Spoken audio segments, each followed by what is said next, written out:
Welcome back to the West End of London. We've made our way to Old Crompton Street. And on Old Crompton Street, you can find all types of boys. You can find curious boys, interesting boys, and then you can find the Jersey boys. The main man is Ryan Malloy. How are you? Good, man. Very good. Yeah, we're definitely a bunch of hey-sexuals over here. So hey! That's what the boys are in Jersey Boys, for definite. How are you doing? Because the last time I saw you was in Taboo. That was quite a different role to Frankie Valli, wasn't it? It was. I mean, in Taboo I played, it's similar in some ways. I played Steve Strange, who was, he was a living icon, and he used to come down and watch the show and put his eyeliner on in the dark, which is similar to Frankie because he's alive. How are you doing? Because this is a remarkable role to be offered in the first place. It's probably one of the biggest roles in the West End, because from the beginning to the end you don't stop, and you have to sing the most extraordinarily high notes. I've never heard anything like it. Yeah, man, it's an incredible sing. I mean, there's over 21 songs that I have to sing myself, and it was crazy when I went to see Ron Melrose in New York, and he gave me the list of songs that I had to sing. It was just like, yeah, I thought, oh, these are all the songs in the show. He goes, no, these are your songs. These are all your. I was like, oh right, it's all right, isn't it? But yeah, it's been good. I mean, the rehearsal process, it's been like 4 months. They got me really ready. I spent a lot of time in Nashville with Bob Gaudio, and he helped me so much with the tone and the feel of everything, and getting into the soul of Frankie, and told me some fantastic stories. You know what I mean? Which I'm not allowed to repeat. And if I do, I'll be rolled up in a carpet and dumped in the back of some lorry and never seen again. Probably buried underneath some bridge or something, holding up some bridge. But yeah, I mean, it was just a fantastic experience. It's been great. Help me with how you get those high notes. Well, I have a fantastic dresser. His name is Johnny, and just basically when I'm not out, he just kicks me in the ghoulies, gives me a quick kick in the ghoulies, and woo, and off I go. I mean, the thing is about the songs are it's really you've really got to come from the angle of you can't push those songs. You really have to swim inside of them. You know what I mean? They're fantastic songs to sing, and I've got a great background. I studied with a man called Paul Becky when I used to live in Newcastle, who trained me in bella canto, which is an opera technique. And that was a fantastic foundation. I've been singing, all my life, so it was good. I mean, you always learn new things, and we've got a fantastic vocal coach who's called Katie Agresta, who gives us various things to keep the voice strong, and it's brilliant. She's got this new technique where you just basically pull on your tongue with a little face cloth, and you do all these scales that she's devised, from doing all of the companies. But it really works. It keeps you loose, and she just says, whenever you're feeling a little tight there, just have a little snore, just loosen it up, stay loose. So she's great, man. As soon as you go out, you come flying in, when you're 16 years old into Silhouettes, and you don't come off until you're like late 50s in the Rock and Roll Hall of Fame. So I mean, it is a real journey. I mean, it's fantastic for an actor to be able to go on that journey and to find out all those deep dark secrets about yourself over a 2-hour period. It's a great adventure, and also as a singer, it's a fantastic challenge. How paranoid are you about getting a cold or getting ill or not being vocally fully prepared? It must be terrifying, because you really are the show. It was bad because when we were coming up to press night, everybody starts getting ill. Everyone starts getting ill around you. We start having all these things. There's the symptoms. We're like, oh yeah, I've got a bathroom. And then I was like, oh. So, you immediately just, kind of go into hyper panic, crazy obsession mode, and, go to Fresh and Wild, start loading up with, what was it? It was oil of oregano. I was hitting oil of oregano. My elixir.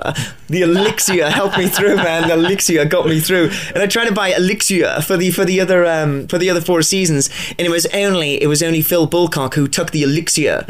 Stephen Ashfield threw up, and Glenn Carter was afraid of it. But both of those boys, they were ill. But me and Phil were all right, thanks to the elixir. When I look at your training, it's quite remarkable. I mean, you've been here in the UK, then you went to LA, and then you went to New York. Do you think that's why you're here today? Because you've had the American discipline drummed into you?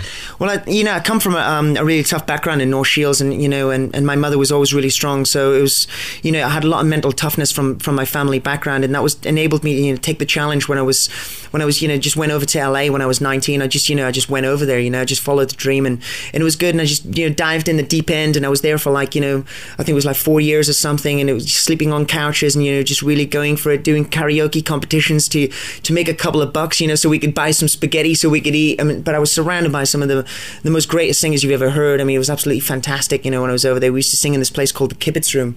It's this Jewish bakery which is on Fairfax, and out the back they had this blues night where just every night top singer who was either signed or unsigned would just come out of it, because it was pitch black, come out of the darkness and just get up on this stage and wah! And it was just a fantastic experience to be around that at the age of 19, and it really, you know, inspired me a lot, and it's given me a lot of the courage that I have still today. You have incredible energy and the most peculiar speaking voice. Is that kind of half North Shields, half LA, and a bit of New York thrown in? Yeah, you know what I mean? I sound like the guy. I sound like Christopher Lambert from Highlander, man. I'm so Russell Nash dies tonight. Yeah, when I was in LA, I had a really strong, broad Geordie accent. I talked so fast they couldn't understand what I was doing, and I was going up for loads of auditions, and I was getting these auditions, and I was they're like, right, fantastic. If you can just read this piece of script, and they're like, okay, thank you very much, Ryan. Next. And it was like my accent was just always so out there, so I had to study these Samuel French tapes to like get, you know, a Midwest non-dialect accent. And then it's just at that point I got a record deal in London, so I had to come back. So that was it. On the plane, something happened to my voice where I don't know, it just bailed out with a parachute.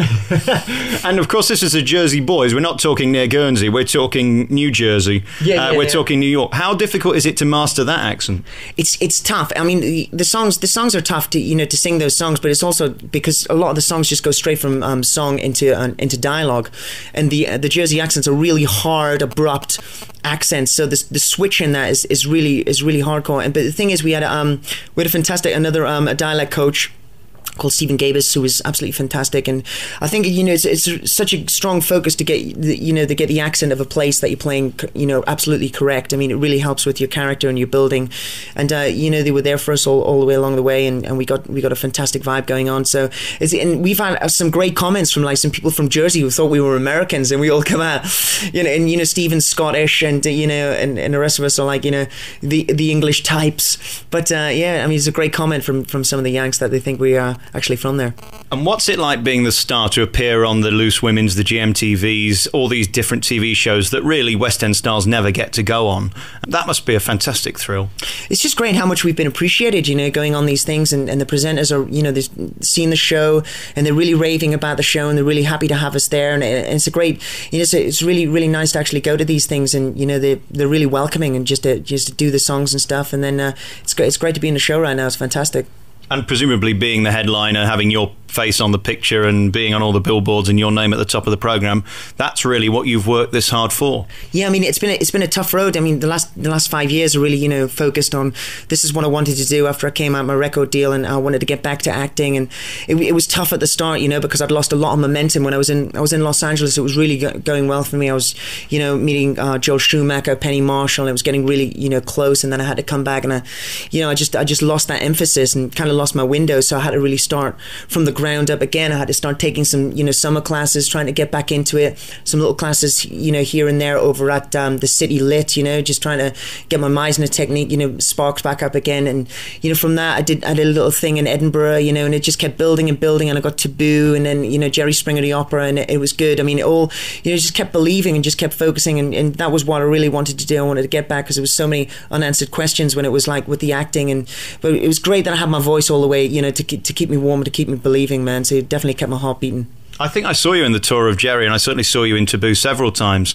It seems to me all this learning and coaching is somewhat irrelevant, because at the core has got to be a great talent and a remarkable voice, or you wouldn't be here today, would you? Oh, thanks very much, man. I mean, that's the thing. I mean, I just focus on the numbers. You know what I mean? Just trying to make it through the night, and try to, you know, represent the show the best I can, and just, you know, keep my feet on the ground, and just keep it all together. I mean, I think that there was a time, you know, in your life you just get confused about why you're doing it, and you just don't enjoy your tennis, man. I remember when I was watching the guys on Wimbledon, you know, and athletes. I love watching athletes about how they prepare for stuff, and you know, how mentally they go into things. And it was like, yeah, and Jimmy McEnroe was like, I wasn't enjoying my tennis. I just wasn't enjoying my tennis. And I was like, there was a time when my tennis, I wasn't loving my tennis. But you got to be really into, you know, your talent and what it is, and try to understand it the best you can. Don't abuse it, you know. And you are, you know, are together on this road. But you know, when you got that, I mean, it's all you got. You know what I mean? So it's good, man. Just stay focused and believe in it.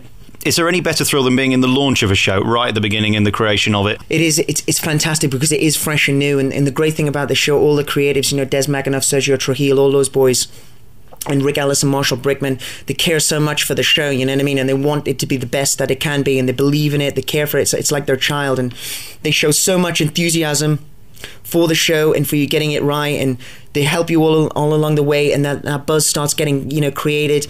You're meeting other people, and it does feel like, you know, when we were putting it together here, like it hadn't been done anywhere else, you know, and it felt so new and fresh, and we were, you know, allowed to bring our own things to the party, and it was just a fantastic thing that, you know, we could do. And then we hit, you know, the night, and the press night was just awesome, man. It was a fantastic. There was so much, you know, pressure that but we all overcame it, and everybody together as a group really pulled together, and it was a fantastic evening. And then at the end, when Frankie and Bob walked on stage, it was just like, whoa, you know, the emotions were just overflowing, and it was brilliant. I just looked into his eyes when he came on. I was like, oh man, I nearly went a bit Gwyneth Paltrow at the Oscars.